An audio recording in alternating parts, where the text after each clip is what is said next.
Assalamualaikum warahmatullahi wabarakatuh. Perkenalkan, kami dari kelompok 19 ingin mempresentasikan hasil poster kita, yaitu tentang hipospodia. Sebelumnya izin perkenalkan terlebih dahulu.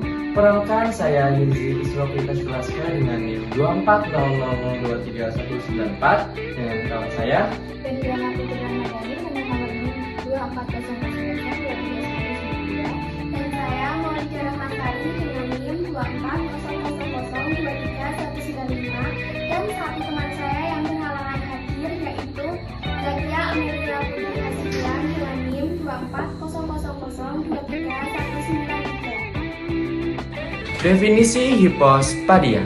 Hipospadia adalah suatu kelainan yang menyebabkan letak lubang kencing atau uretra bayi laki-laki tidak normal. Kondisi ini merupakan kelainan bawaan sejak lahir. Pada kondisi normal, uretra terletak tepat di ujung penis.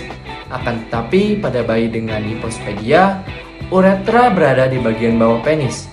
Jika tidak ditangani, penderita hipospadia bisa kesulitan buang air kecil atau berhubungan seksual pada saat dewasa. Kondisi hipospadia pada setiap penderita berbeda-beda. Pada sebagian besar kasus, lubang kencing terletak di bagian bawah kepala penis, sedangkan sebagian lain di bawah batang kepala penis. Lubang kencing juga bisa berada di area skrotum. Akibat letak lubang kencing yang tidak normal, penderita hipospadia akan mengalami percikan urin yang tidak normal saat buang air kecil dan bentuk penis yang melengkung ke bawah. Diagnosis hipospadia. Hipospadia dapat diketahui melalui pemeriksaan fisik setelah bayi dilahirkan tanpa harus dilakukan pemeriksaan penunjang. Namun, pada hipospadia yang parah, pemeriksaan genetik dan pemindaian dibutuhkan untuk mengetahui kelainan lain pada kelamin bayi. Penyebab dan faktor risiko hipospadia. Hipospadia disebabkan oleh gangguan perkembangan saluran lubang kencing atau uretra dan hulu penis di dalam kandungan. Penyebab kondisi ini belum diketahui secara pasti. Namun, ada sejumlah faktor yang diduga dapat meningkatkan risiko seorang anak mengalami hipospadia. Antara lain karena sang ibu, yaitu yang pertama mengandung pada usia 35 tahun ke atas, yang kedua menderita obesitas dan diabetes saat hamil, yang ketiga menjalani terapi hormon untuk merangsang kehamilan, dan yang terakhir terpapar asap rokok atau pestisida saat hamil.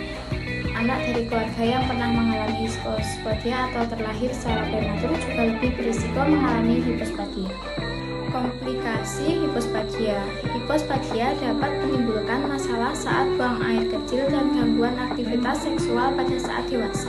Selain itu, anak dengan hipospadia yang tidak ditangani dapat mengalami komplikasi berupa yang pertama, kesulitan belajar berkemih, yang kedua, kelainan bentuk penis saat ekresi, yang ketiga, gangguan ejakulasi.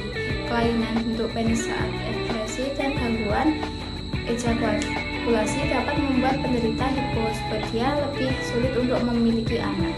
Jika posisi lubang kencing sangat dekat dengan yang seharusnya dan bentuk penis tidak melengkung, penanganan tidak diperlukan. Jika posisi lubang kencing jauh dari posisi normal, pasien perlu mengalami operasi. Biasanya operasi terjadi pada bayi usia 6-12 bulan. Operasi digunakan untuk menempatkan posisi lubang kencing di posisi normal dan mengembalikan lengkung penis yang seharusnya. Pada banyak kasus, fungsi penis dapat kembali normal setelah menjalani operasi, tetapi harus kontrol untuk memastikan operasi itu berjalan dengan baik. Penting untuk diingat, jangan menyengat anak dengan hipospadia sebelum operasi. Dokter bedah mungkin memerlukan cangkok dari kulup untuk membuat lubang kencing baru. Pencegahan hipospadia. Ibu hamil dapat mengurangi risiko hipospadia pada janin dengan melakukan sejumlah upaya sederhana sebagai berikut. Yang pertama, jangan merokok dan hindari konsumsi minuman beralkohol. Kemudian, hindari pekerjaan yang beresiko terpapar pestisida. Kemudian, konsumsi suplemen asam folat sesuai anjuran dokter kandungan. Kemudian, pertahankan berat badan ideal. Dan terakhir, rutin ke dokter kandungan untuk memeriksakan kehamilannya. Pasangan yang memiliki faktor risiko hipospadia dan sedang merencanakan kehamilan sebaiknya berkonsultasi ke dokter kandungan. Hal ini bertujuan untuk mengendalikan faktor risiko sebaik mungkin sebelum Sekian presentasi dari kami. Terima kasih atas perhatiannya. Apabila ada salah kata, salah perbuatan, mohon dimaafkan.